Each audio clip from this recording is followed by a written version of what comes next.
ہمارے حضرت فرمایا کرتے تھے جو شخص اللہ کا نافرمان ہے نا اور اس کو نعمتیں مل رہی ہیں تو سمجھ لو یہ نعمت نہیں ہے, یہ ڈھیل ہے, یہ فرعون کی طرح آپ کو نعمتیں دی جا رہی ہیں, اللہ آخر میں ایک ہی دفعہ میں پکڑے گا آپ کو. تو اس لیے کسی کی نعمتوں کو دیکھ کر, کسی کی خوشحالی کو دیکھ کر, کسی کی خوشیوں کو دیکھ کر ذرہ برابر بھی متاثر ہونے کی ضرورت نہیں ہے. جو اہل اللہ ہوتے ہیں نا وہ تو دینی نعمتوں کو دیکھ کے بھی ڈرتے ہیں کہ یہ کہیں اللہ کی طرف سے ڈھیل تو نہیں ہے. حضرت مولانا الیاس رحمۃ اللہ علیہ جو تبلیغی جماعت کے بانیوں میں سے تھے, ان کے دل میں بڑی فکر تھی کہ جب انگریز نے بر صغیر پر قبضہ کر لیا تو بہت دیہاتوں میں ارتداد پھیل گیا, مرتد ہونا شروع ہو گئے لوگ. یہ بہت فکر میں رہتے تھے کہ یہ مسلمانوں کو ہو کیا رہا ہے, کلمہ کلمے کا لفظ پڑھنا نہیں جانتے تھے, یعنی اتنی جہالت پھیل رہی تھی. مدارس ختم کر دیے تھے انگریز نے, سارے تباہ و برباد کر دیا تھا مدرسوں کو. تو یہ بہت فکر, یہ راتوں کو اٹھ کے پریشان, نیند اڑ جاتی تھی ان کی کہ بھئی کیا کروں میں. تو بہت کبھی ان کا خیال آتا کہ میں بھی مدرسہ بناؤں. تو پھر یہ سوچتے کہ مدرسے میں تو محدود لوگ آتے ہیں نا, محدود بچے ہوتے ہیں, محدود لوگ ہوتے ہیں. یہ اتنی بڑی قوم جو اتنے لاکھوں لوگ ہیں ہندوستان کے, جس میں پاکستان اور بنگلہ دیش بھی تھا, ان کے ایمان کو کیسے بچایا جائے؟ نہ پیسے ہیں نہ وسائل ہیں, حکومت برطانیہ کی ہے, وہ تو اسلام کو نہیں پسند کرتا تھا. تو اتنا درد تھا ان کے دل میں. ان کی سوانے میں لکھا ہے کہ راتوں کو نیندیں اڑ جایا کرتی تھی ان کی. ان کے اہل خانہ بتاتے ہیں چہل قدمی کر رہے ہوتے تھے رات کو. تو پوچھتے کیا کہہ رہے ہیں یہ ہمارے یعنی مسلمانوں کا ہوگا کیا, یہ تو سب اسلام سے دور ہو جائیں گے, اس کو کیسے روکا جائے؟ تو اللہ نے ان کے ذہن میں یہ ترکیب ڈالی کہ بھائی کوئی الگ سے مدرسہ بنانے کی ضرورت نہیں ہے, کوئی انسٹیٹیوٹ بنانے کی, یہ روایتی طریقے ہیں جو صدیوں سے آ رہے ہیں, چلتے رہیں گے. عوام میں کوئی بہت بڑا کام کرنا چاہیے.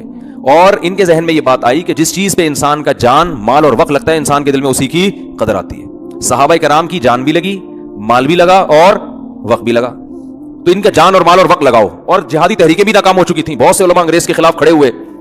یہ جتنے دیوبند کے علماء ہیں نا, ان میں کوئی ایک بھی ایسا نہیں ہے جس نے انگریز کے خلاف جہاد میں حصہ نہ لیا. یہ انگریزوں, میں نے پرسوں ایک کتاب پڑھی, دی لاسٹ مغل, یہ انگلش میں کتاب ہے, ایک گورے کی, پوری کتاب نہیں, اس کا کچھ حصہ پڑھا. دی لاسٹ مغل, یہ کتاب آپ لوگ ضرور پڑھیں. اس انگریز نے مغلوں کی تاریخ پر ایسی شاندار اور اوتھینٹک کتاب لکھی ہے کہ ہٹو بچوں کر دیا اس نے.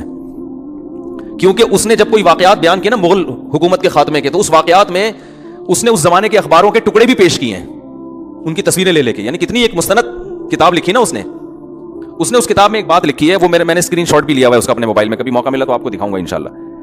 کہ انگریز جب بر صغیر میں آیا تو جو مسلمان حکمران تھے نا, جو مغل بادشاہوں کے جو شہزادے اور شعراء, یہ لوگ پوری رات مشاعرہ کرتے, اور جب فجر کی اذان ہوتی تو یہ سونے کے لیے جا رہے ہوتے تھے. رات بھر کیا چل رہا ہوتا تھا ان کا, یہ فیوچر کی پلاننگ ہو رہی تھی ان کی. رات بھر شعر و شاعری کے پروگرام چلتے, مرزا غالب بھی تشریف فرما ہوتے, اس میں ساری رات شاعری چلتی, اور حکمران صبح سونے کے لیے کہاں جا رہے ہوتے, پھر شہزادے اور یہ جتنے بڑے لوگ ہیں نا یہ سب سونے کے لیے جا رہے ہوتے. اور انگریز صبح 4 بجے اذان سے پہلے اٹھ کے ایکسرسائز کر رہا ہوتا تھا. نہیں آ رہی بات میرا خیال ہے.